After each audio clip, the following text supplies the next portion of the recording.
Sir ఇంకోటి, మీరు VP Singh గారికి అత్యంత సన్నిహితులు అనేటువంటి పేరు ఉన్నది.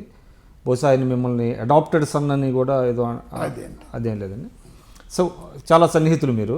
కానీ వారు నేషనల్ ఫ్రంట్ ఏర్పాటు చేసినప్పుడు మిమ్మల్ని ఎందుకు మంత్రివర్గంలో తీసుకోలేదు? నేను అప్పుడు ఎంపీ ఓడిపోయానండి 89లో. నేను రాజ్యసభకు వెంటనే 3 నెలలు వచ్చాను. అదే అదే రాజ్యసభకు వచ్చారు, అయినప్పటికీ కూడా అయితే నన్ను తీసుకుంటాను. నేను తీసుకుంటున్నారా అంటే నేను చెప్పాను, మన ప్రభుత్వం సంక్షోభంలో ఉంది, మీరు నన్ను ఒక్కని రాజ్యసభలు తీసుకుంటే చాలా ఇబ్బంది అవుతుంది. ఎందుకు చెప్పాడు నన్ను తీసుకుంటా అంటే, నన్ను జనతాదళ్ ప్రెసిడెంట్ చేయాలని ఆలోచించాడు. నన్ను నాతో నామినేషన్ చేయించాడు. తర్వాత వెనక్కి వెళ్ళాడు. ఆయన పరితపించి నన్ను మంత్రిగా చేసుకుందామని ఆలోచించాడు. నేను వద్దు సార్ చెప్పాను. ఎందుకంటే అప్పుడే మా ప్రభుత్వం సంక్షోభంలో పడ్డది. సో మీరే డిక్లైన్ చేశారు ఓ విధంగా. తర్వాత సార్ అప్పుడు అంటే విపి సింగ్ గారు ప్రధానిగా ఉన్నప్పుడు నేషనల్ ఫ్రంట్ కన్వీనర్గా ఎన్టీ రామారావు గారు ఉన్నారు. ఆయన కూడా అంటే దేవిలాల్ గారికేమో ఉప ముఖ్యమంత్రి ఇచ్చారు, ఎన్టీ రామారావు గారికి కూడా అటువంటి ఉప ముఖ్యమంత్రి పదవి ఇస్తారు అనేటువంటిది వినపడింది. కానీ విపి సింగ్ గారు కొంత అవమానించారు రామారావు గారిని. స్వేరింగ్ ఇన్ తర్వాత కిందకి దిగిన తర్వాత షేక్ హ్యాండ్స్ కూడా ఇవ్వకుండా రాజీవ్ గాంధీ గారికి షేక్ హ్యాండ్ ఇచ్చారు. దాంతో ఎన్టీ రామారావు గారు అలిగి వెళ్ళిపోయారు అనేటువంటిది ఒకటి. ఎన్టీ రామారావు ఆయన జీవిత కాలంలో విపి సింగ్ సమర్థించాడు. విపి సింగ్ ఎన్టీఆర్ బతికుండగా ఆయన సమర్థించాడు. ఎన్టీఆర్ ముఖ్యమంత్రిగా లేనప్పుడు కూడా విపి సింగ్ సమర్థించాడు. అంటే వారికి ఉప ముఖ్యమంత్రి ఇవ్వాలి అనేటువంటిది ప్రపోజల్ కరెక్ట్ కదా. అతను ఇక్కడ తిరిగి నాయకుడు కావాలి, ముఖ్యమంత్రి కావాలని. రెండవది దేవిలాల్కి ఒక్కరికి ఉప ప్రధాని అని అగ్రిమెంట్. విపి సింగ్కు పూర్తి స్వేచ్ఛ లేదండి. అసలు పార్టీకే పూర్తి మెజారిటీ లేదు, పార్టీలో ఆయనకు మెజారిటీ లేదు. కానీ విపి సింగ్ ఎన్టీఆర్ మధ్య మిత్రత్వం ప్రగాఢంగా ఉండేది, పరస్పరం. సరే, తర్వాత దేవగౌడ్ గారు ప్రధానిగా ఉన్నప్పుడు మీరు మంత్రి కాకపోవడానికి అడ్డు చెప్పారు అనేటువంటిది ఒక వార్త ఉన్నదండి. నేను అప్పుడు ఎంపీ కాదు, నేను 96లో పోటీ చేయలేదు. ఎందుకు పోటీ చేయలేదు? మా జనతాదళ్ ఏం చేసిందంటే లక్ష్మీపార్వతి గారిని సమర్థించింది. నేను చంద్రబాబు నాయుడుతో ఉండాలని నేను పోరాడాను. నా అభిప్రాయంతో హైకమాండ్ ఏకీభవించలేదు. ఒక రామకృష్ణ హెగ్డే నా వైపు ఉన్నాడు, కొంతవరకు ఎస్ఆర్ బొమ్మాయి ఉన్నాడు. ఆనాడు కర్ణాటక చీఫ్ మినిస్టర్ ఉన్న దేవగౌడ, పిఆర్ చీఫ్ మినిస్టర్ ఉన్న లాలూ యాదవ్, విపి సింగ్, వీళ్ళంతా లక్ష్మీపార్వతి వైపు ఉన్నారు. మీరొక్కరు చంద్రబాబు గారు, నేను రామకృష్ణ హెగ్డే కొంత. వాళ్ళందరి అభిప్రాయం ఏంటంటే ఎన్టీఆర్ మనకు సన్నిహితుడు కాబట్టి ఉండాలనే సెంటిమెంట్. ఎన్టీఆర్ పట్ల నాకు కూడా సెంటిమెంట్ ఉండేది. ఆయన చనిపోయిన తర్వాత వాతావరణంలో మార్పు వచ్చింది. ఎన్టీఆర్ వారసత్వానికి ప్రాతినిధ్యం చేసేటువంటి అవకాశం లక్ష్మీపార్వతి గారికి లేదు. జయలలితతో పోల్చడము అది నేపథ్యం తెలవకుండా పోల్చినట్టు అవుతుంది.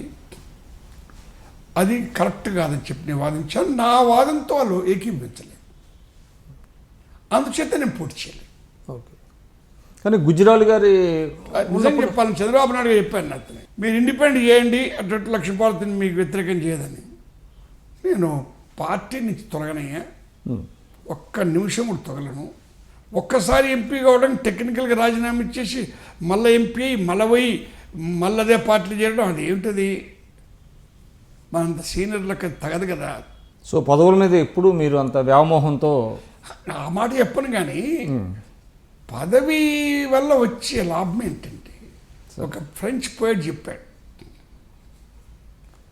పదవిని ఎవరు దుర్వినియోగం చేయాలని ఆలోచన లేదో వాళ్ళకి పదవి కాంక్ష ఎక్కువ ఉండదని. పోయి పదవిని చూస్తే భయపడతాం. బాధ్యత అని ఎక్కడ తప్పు చేస్తున్నాం, ఈ ఫైల్ వెనుక ఏముందో ఫైల్ చూసినప్పుడల్లా భయం వేస్తుంది.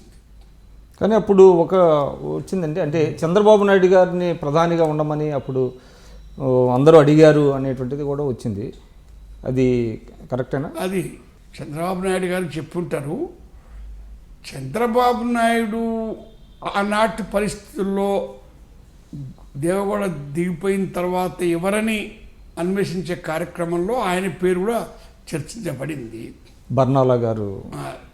కానీ ఆయన మొదలు చెప్పాడు, అందరూ తెలుసు కదా ఈ ప్రభుత్వాలు ఉండేవి కావని. నన్ను అడిగాడు, ఏమంటావు అంటే నువ్వు బాలవితంతు కావదలుచుకోలే కదా. సో అంటే ఇదైతే ఒక టాక్ అయితే ఉన్నది. మీరు అప్పుడు టాక్ ఉంది, సీరియస్ ప్రపోజల్. ఓకే. సో మళ్ళీ మీరు కాంగ్రెస్ రీఎంట్రీ ఏ విధంగా జరిగిందండి? అంటే మీరు చాలా ఇందిరాగాంధీ గారి మీదే మీరు పోటీ చేశారు మెదక్లో. సందర్భం అండి, దేనికి కూడా సందర్భ శుద్ధి లేకుండా విశ్లేషణ చేయడం అనేది అర్థం లేకుండా ఇచ్చినట్టు.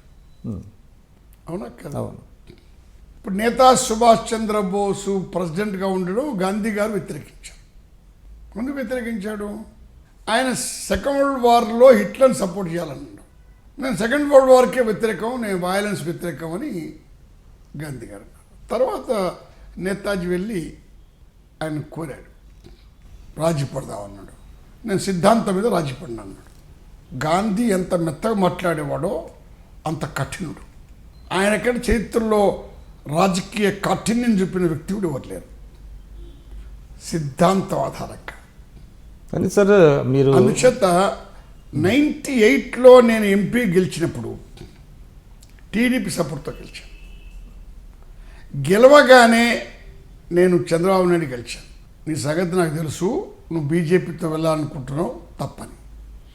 నా సాధ్యం కాదుగా, మీ పార్టీ ఎప్పుడు ఒకటిగా ఉండదు, నాకు స్థిరత్వం ఉండదు. అంటే నువ్వు నేను కలిసి సెక్యులరిజం గురించి మాట్లాడి నువ్వు వెళ్ళడం ఏంటయ్యా అన్నాను. అప్పుడు అనుకుంటా అశోక్ గజపతిరాజు కూడా ఉండే, నాతో మాట్లాడినప్పుడు ఎవరు ఉండేవాళ్ళు. ఆయనడు నువ్వే మాంబడి ఉండాలన్నాడు. అశోక్ గజపతి అన్నాడు, ఆయన సోషలిస్ట్ అయ్యి ఆయన ఎక్కడ వస్తే మనం బట్టి కాదు, పోనీ నీ మార్గం మన మార్గం మనం, ఆయన మార్గం ఆయన అన్నాడు.